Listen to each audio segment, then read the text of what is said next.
'Tis the season to find glimmers. Join us as we break script to find the glimmers and the triggers in Hallmark movies and the way home. So grab your preferred cup of cheer with fa la la la la and nee nee nee.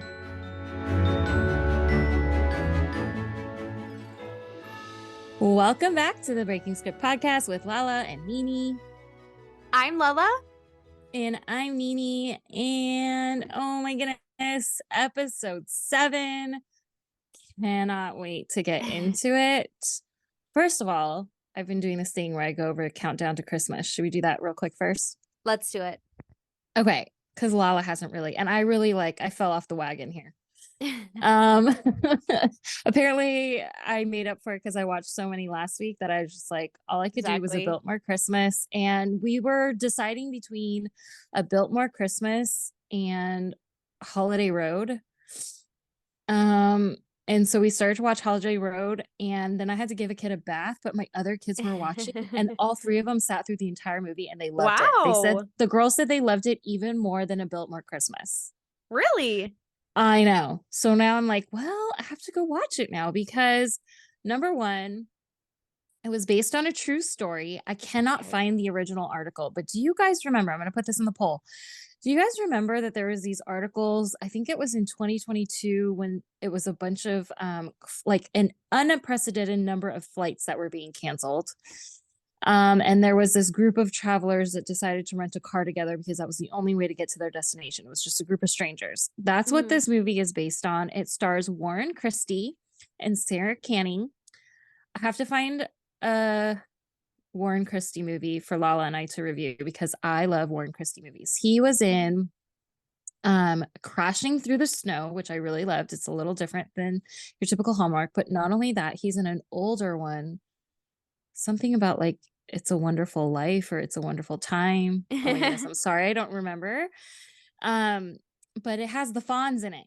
The Fonz. Oh, wow. Is in a movie with Warren Christie, a Hallmark movie. So anyways, Holiday Road, hilarious, love it. The other ones I didn't really watch, but I started to because I was trying to look at like, what are we going to watch next? So To All a Good Night has Kimberly Sested and Mark Goname, which I was really surprised because Kimberly Sested is like, she's comedic, but they put her in a Hallmark movie as a mystery movie of like a guy in the preview. This isn't a spoiler alert. In the preview, you see a guy has an accident and she's walking up to him, but it had a good, like, I don't know. I felt like the quality of production, it would like keep my attention.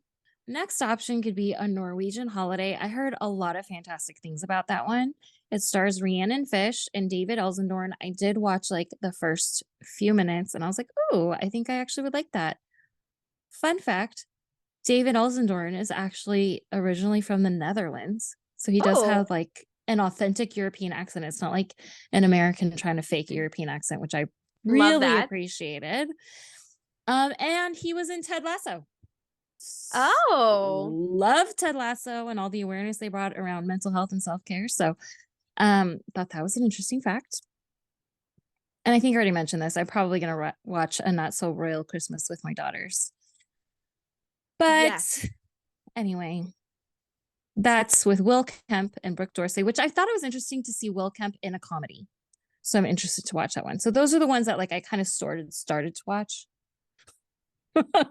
And we will get to at some point. But let's just get into what do we want to say about this next episode.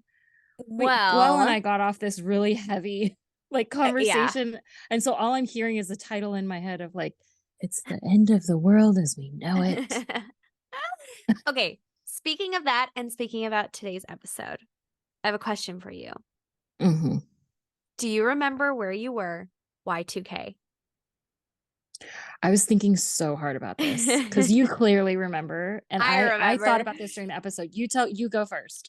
Okay. Well, I remember I was young, but old enough to have a memory of it.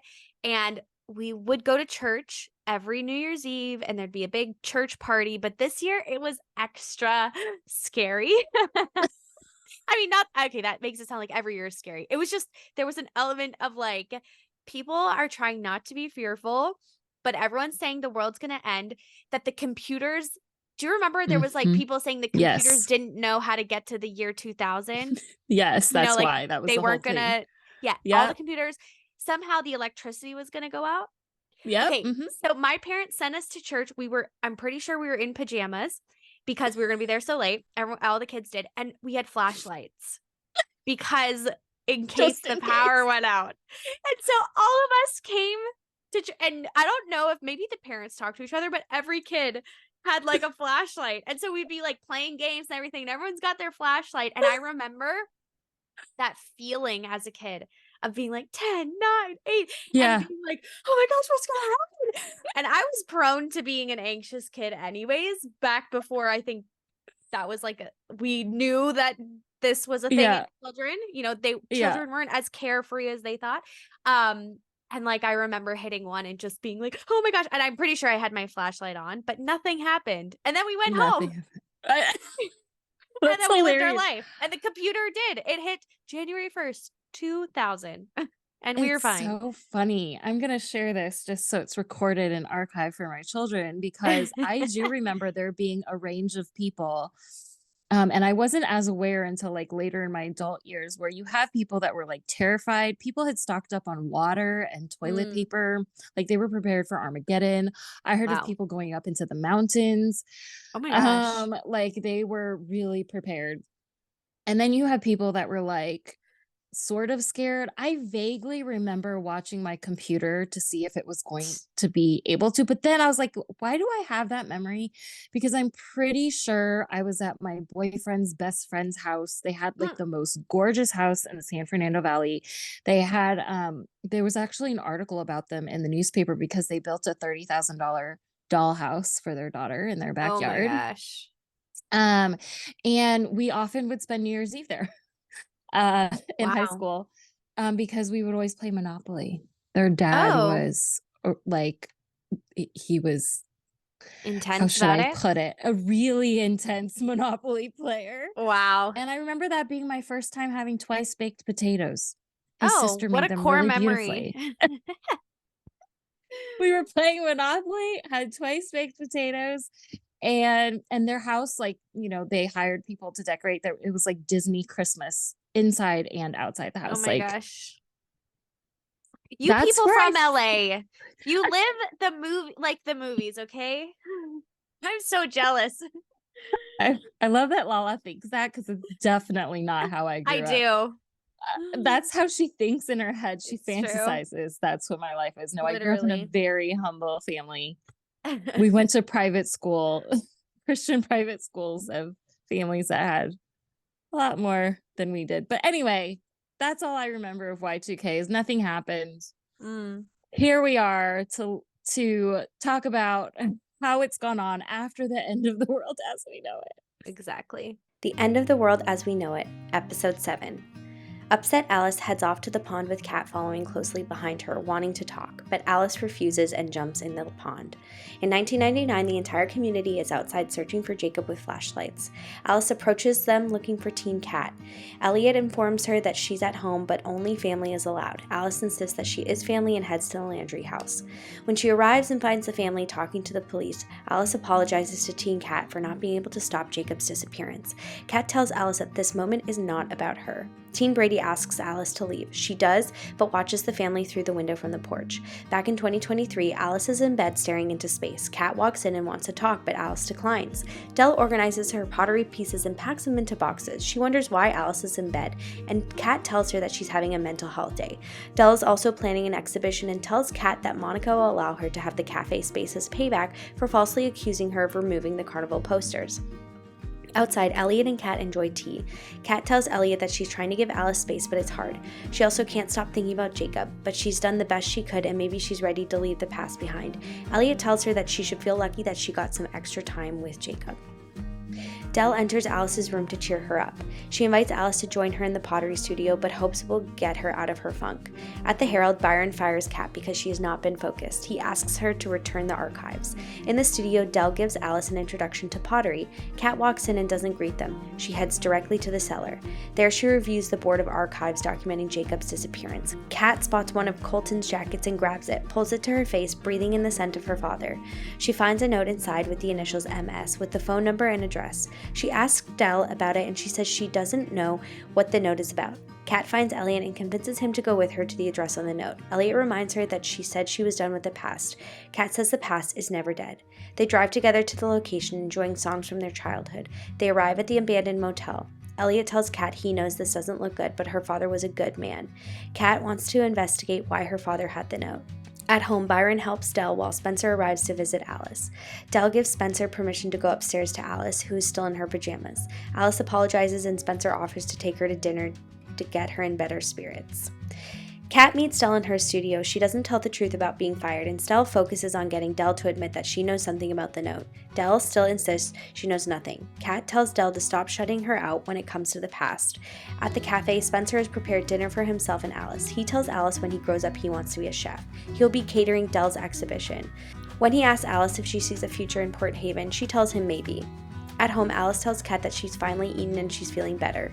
She cries that she couldn't save Jacob. Kat embraces her, assuring her it's not her fault. They share stories of that night, comforting one another through it. Alice tells Kat that she has to go back because she wants to be there for teen Kat. Alice reminds her mom that they used to be best friends and it's the only right thing to do. In 1999, Alice goes to the Landry home, discovering she's been gone for 2 months. She and teen Kat prep for Monica's Y2K New Year's Eve party.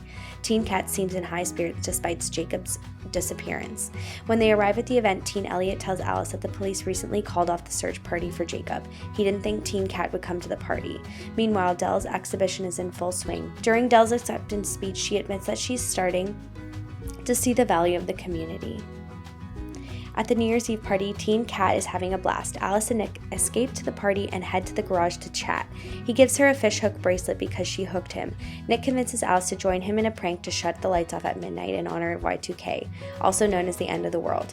The countdown begins when the clock strikes midnight and Nick shuts off the lights. The party erupts in screams and laughter. Nick and Alice share a kiss. On the dance floor, teen Kat collapses in a panic attack. The realization of the police ending the search for Jacob hits her like a ton of bricks. Alice comforts her with breathing exercises. Teen Kat fears that Jacob is gone forever. She tells Alice her parents stopped speaking to her. In 2023, after Dell's event, Kat and Elliot take a walk. Kat tells Elliot she's never seen her mother this happy. She also shares that she can feel chemistry between herself and Elliot. Elliot tells her he's been waiting to kiss her for a long time. When he finally does, it will be perfect. The new millennium has started and Alice walks teen Kat home. Colton sees them and asks Alice if she's staying over. She tells him no and that her mother will be picking her up. Colton wants to know if she still plays the guitar, encouraging her to keep it up. At the cafe, Dell finds out that Byron isn't coming because he is overwhelmed with work. She wonders why he has to work so much if Kat recently told her it was slow. Kat is forced to admit she lied and that she was recently fired. Kat tells Dell the reason is because she distracted herself with the wrong things and denied her feelings, just like her mom. Dell says that that's not what she does. She was forced to stay busy with work because Colton did not have a lot of money. He spent it all after Jacob disappeared. Kat wonders on what, and Dell answers with the question, what do men spend money on and not tell their wives? Dell has a flashback of finding Colton on the phone with someone. He says it's nobody. Dell tells him they will be late for New Year's Eve party, but he says he's not going. He feels that he is the only one that hasn't forgotten Jacob. Dell says that's not true. Dell decides to stay home with Colton. They watch the ball drop in silence. The memories overwhelm Dell. In 2023, Dell visits Byron at the Herald to ask why he didn't show up. She discovers he had an accident at the office. He shows her the article he was working on in her honor titled The Matriarch of Port Haven. Dell loves it. Back at home, Kat hears Alice playing music. She smiles. She then stares at the note that she found in Colton's jacket. She's up to something. She heads to the pond and braces herself.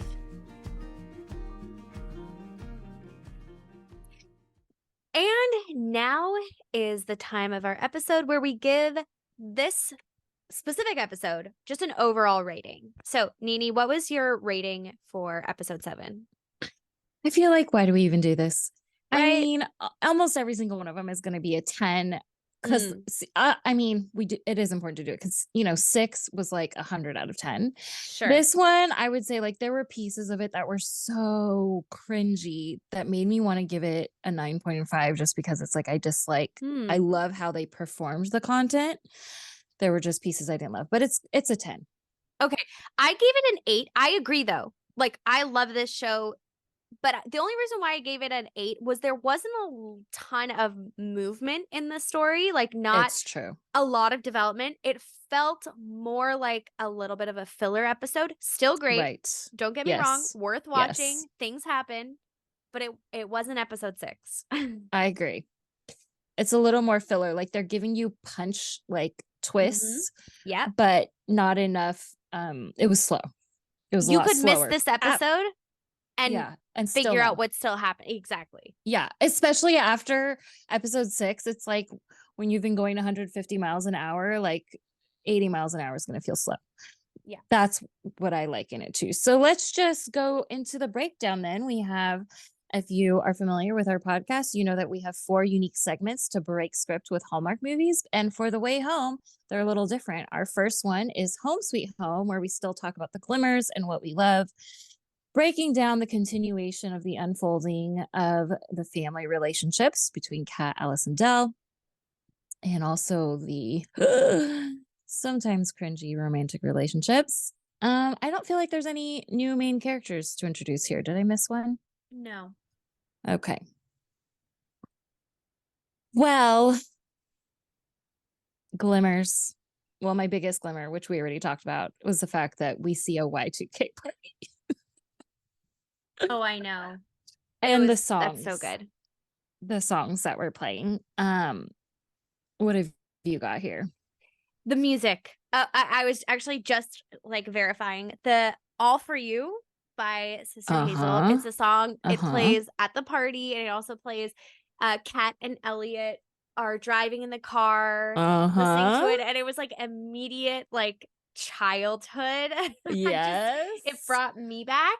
Okay, some of my other glimmers aside from the music, Y2K party, definitely. I love a good mystery. We've talked about this before. And we are handed another mystery or piece of this ever unfolding storyline. Kat finds a note in her dad's pocket, and we don't know where this comes from. We don't know what it's about. And essentially what kind of begins to unfold is that Kat talks to Del about it, and she finds out that her dad spent all their money. Okay. And when she asks Del only says, "What do married men spend their money on and not tell their wives?" I mean, what the? So your mind. So again, another mystery. My last glimmer was when Alice tells, oh, sorry. Okay. My last glimmer is kind of a weird one. They're at the party, the Y2K party in the past. And I thought it was interesting that Kat has a panic attack and that Alice tells everyone, like, back up. She's having a panic attack. My favorite. And no one knows what that is. And it kind of brought me back to like, yeah, I think I had to be like in my very early 20s when I ever heard the word panic attack. Like, yeah, I didn't think about how, in the 90s. yeah. So yeah. That's kind of a weird glimmer, but it kind of brought me back to recognizing how far mental health and mental health awareness has come, like in common language, like everyday use. So yeah, I thought that was interesting. Yeah, that was a huge glimmer for me, was the fact that Alice knew that her mom had panic attacks and knew what to do. Like, you don't tell a person to calm down. You don't ask if they are okay. And I'll be honest with you, a few years ago, my son had a panic attack at school and they didn't necessarily know what to do. There was someone on campus that did, but that person didn't see it. And so, yeah, you distract, you tell them it's going to be okay. You help them breathe. If they can walk, sometimes they can't get up and walk. You have to just sit there, let them lay on their side. But if they can walk, to get up and get that movement, to get that nervous energy out of them, that's great. But my son, man, it was rough, and he had never had one before. It was his first one. So you can't go and like try to punish the kid. That doesn't work. So that was a huge glimmer. I have to say, though, I have to go back to the music a little bit because, of course, I love that not only the music, but the fact that they tied the same song playing in the 90s again Yes. in current day. I love it. And That was the brilliant. implication of the message of the song of they're singing to each other, like, it's hard to say what I see in you, wonder if I'll always be with you. Words can't say, and I can't do enough to prove it's all for you. I mean, come on, if that's not like building it up Right? for Kat and Elle. Okay, but not only that, at the Y2K party, the song just before Kat has a panic attack is a rave song. It's one of those dance songs. It's called Better Off Alone by Alice DJ. It was kind of like a Okay. one-off.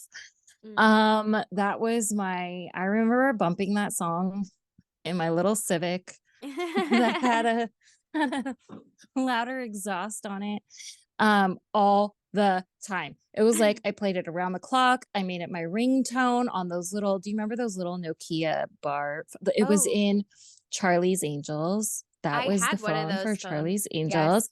Yes, girl. So, anyways, those are all glimmers for me because they're very personal. But I also really love that you're really seeing Dell become a grandmother and have that nurturing grandmotherly Yes. care. Especially because she didn't meet Alice until she was 16 years old. Like, Yes. that they've now developed this relationship where when Alice has to have a mental health day, which he clearly, like, Dell's like, what the heck is a mental health Yeah. day? Is like helping her get out of her quote unquote funk. And she does it by suggesting that Alice joins her in doing pottery, which is something that Dell learned for her self-care. So, like, she has Yeah. progressed and she Yes. did go do something for her own mental health. Mm-hmm. I just thought was so beautiful, and it was the biggest glimmer because she told Alice, "It's my therapy. It's calming and it gets me out of my head." Yeah. Like, wow, what a fully present, like, togetherness activity that I Mm-hmm. absolutely love. And then that's parallel with Kat and Alice having their first debriefing session and finally bonding over the fact that they're both time traveling Yeah. and, like, comforting one another that it wasn't your fault, like taking Mm-hmm. turns to be like, because Kat's like, telling her for the first time, like, no, I actually walked him home. And Alice is saying, like, I'm so glad I met him. And then that the mother is confiding in daughter that, like, as a best friend, like, I wished my mom and dad could have acknowledged how much I lost that night. And I Yeah. know that they couldn't because they were hurting. Like, just You so many tears. literally, this is exactly what I have for the relationships. Like, 2 points, and those were both. I loved the relationship that you see begin with Dell and Kat. I mean, you see Dell go from this like really tough cookie to seeing this softer Mhm. side and learning more about her. And then, yeah, the relationship between Kat and Alice, you felt in that moment like there was history, like actual Mhm. history.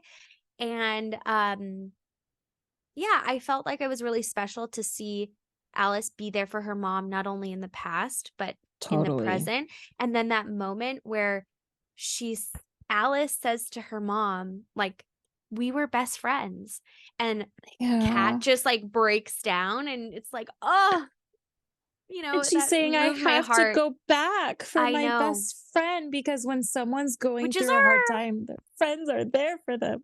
I know. Yeah, no, Oh, it was really beautiful to see this relationship.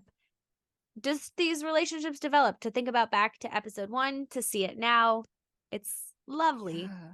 Yeah. And that after the panic attack, and this doesn't always happen after a panic attack, but it sure did for Kat, of like she was able to come to and really be aware of why she was hurting and being able to Right. confide in Alice, like, I can't keep hurting like this. Yeah. That was just wow. Wow, wow. I feel like I have one more Okay. big one, which leads us into the next. Well, okay, there's one before. Alice playing guitar in current day. Yeah. I mean, that was a huge glimmer. Yeah. And someone saying, I love seeing Dell so happy. I wish I could do that. I'm pretty sure that was Kat.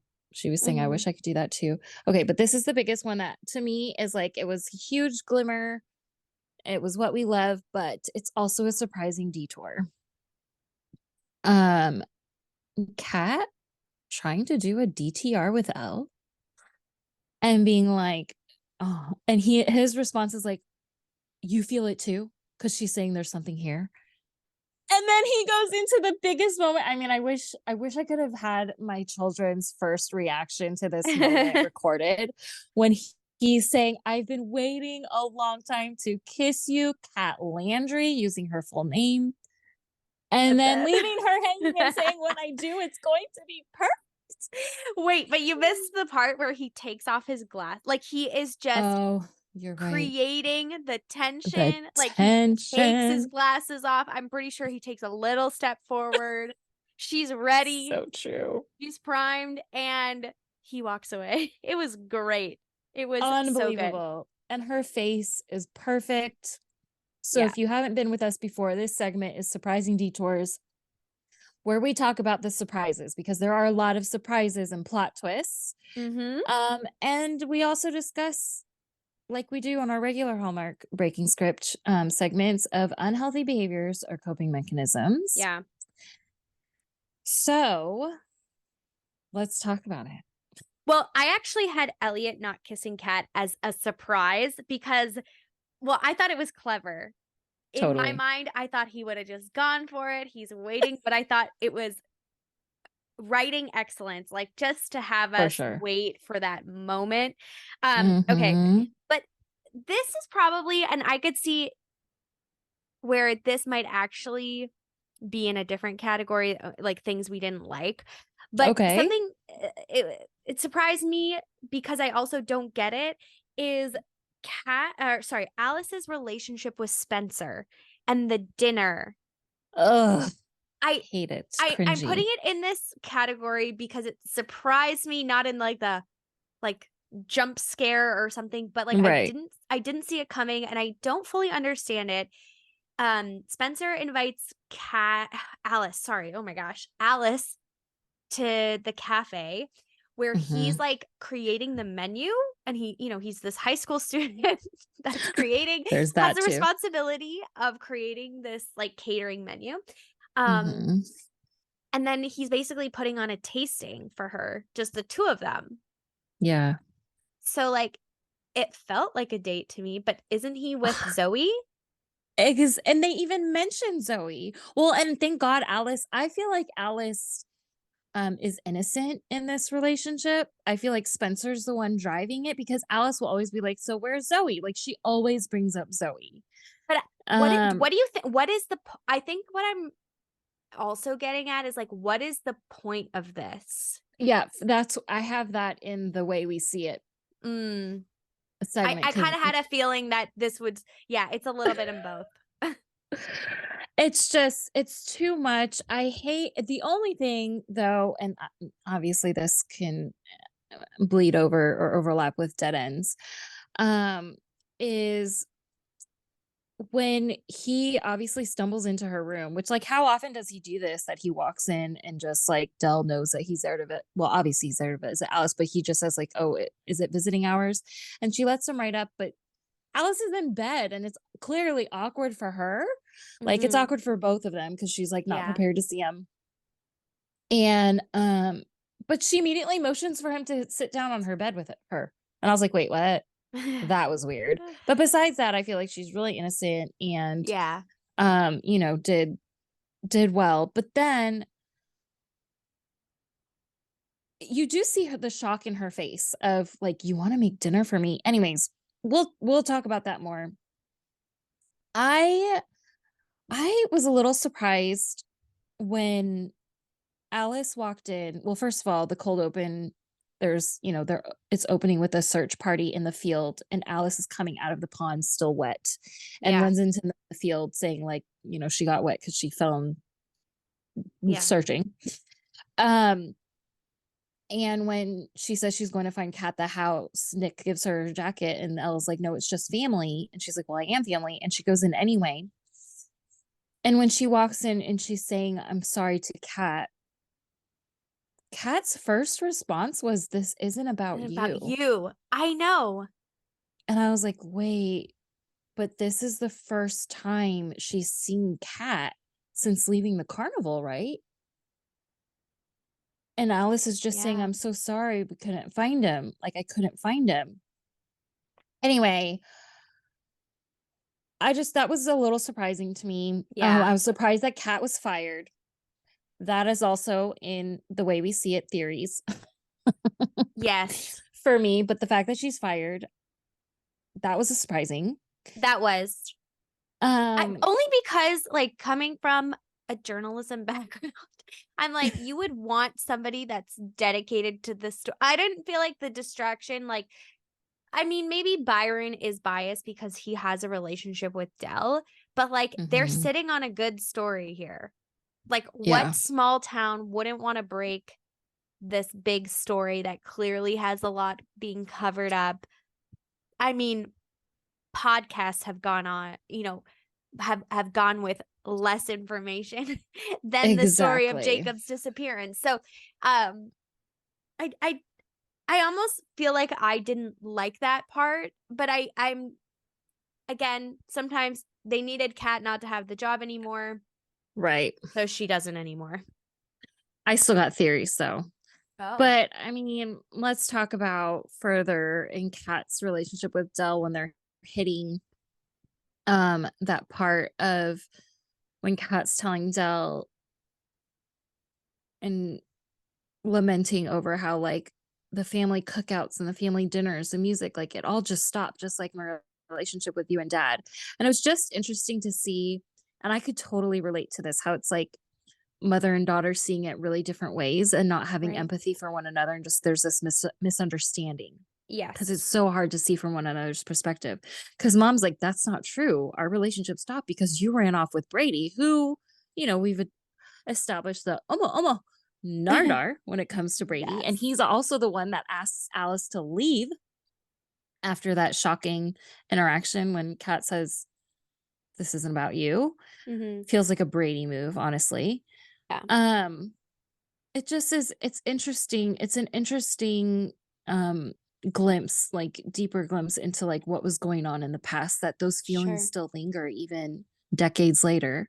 Yeah. And is affecting their relationship today. And so I thought that was just a great, fantastic writing. Mm-hmm. Um and then of course the surprising conversation of Kat trying to convince Elle to go with her to pursue that 20-year-old note, Mm-hmm. which we don't know what it is, and that she uses a Faulkner quote. I really like that. But that surprised me that she used a Faulkner quote. Yeah. The past is never dead. It's not even past. And convincing Elle to call in sick to work to get a sub to go like chasing this hint of investigative journalism with her, like, and having like an old like senior ditch day with old burn CDs, like, anyway, and then they pull into a motel. That is a huge surprising detour, the Yep. motel, which The motel. insinuates and begins a whole new storyline. Right. So tune in. What else you got here? That's all I've got. Again, not a ton, I feel like, unfolded aside from the motel. I mean, that was the biggest surprise. It's huge. Well, the motel, the fact that Kat found out for the first time that her dad left them with nothing. Oh, That that Dell is said true. he You're spent right. every penny after your brother was gone. And so what do men spend money on and not tell their wives? And then you have this flashback of Colton making a call and being shifty with Dell. It's New Year's Eve. And you see, this is the first time they're portraying his character as like a little shady, because he's grabbing a beer and Yeah. he's ditching the outing, like basically making Dell go stag if she needed to a New Year's Eve outing that they always go to the point where Dell doesn't want to go alone. So they're sitting together miserably watching the ball drop on New Year's Eve at home with beers. Also, what do they watch in Canada? You guys watch the New York City ball too? Like, or is there a thing in Canada? I think there is a thing in Canada, but a lot of people watch the ball drop. Gotcha. Yeah. And then I feel like it's shady that when Dell goes to check on Byron, like he didn't show up for her huge exhibition. He was actually even supposed to help her, but then it turns out that he missed it because he got hurt while getting ready to leave for it. And then he surprises her that he's been working on this article about her being the matriarch of Port Haven. So basically, are you thinking that Byron, like, that there's something to Byron that we're not seeing? We're going to talk about that Oh, in the way we see okay. it because Okay. I have so many thoughts. Okay. But so I feel like we kind of combine some of, oftentimes in The Way Home, surprising detours gets combined with dead ends. I do have a few more for dead ends. It's what we didn't like. So Yes. what do you have here, Lala? Okay. Let me see. Oh, I wrote nothing. I literally That's wrote hilarious. nothing because I think I basically. Oh no, sorry. I do have something. And we've talked about it. Alice, and Nick. The situation of them kissing. Cannot. So, okay, part of me tries to rationalize this because she's in the past.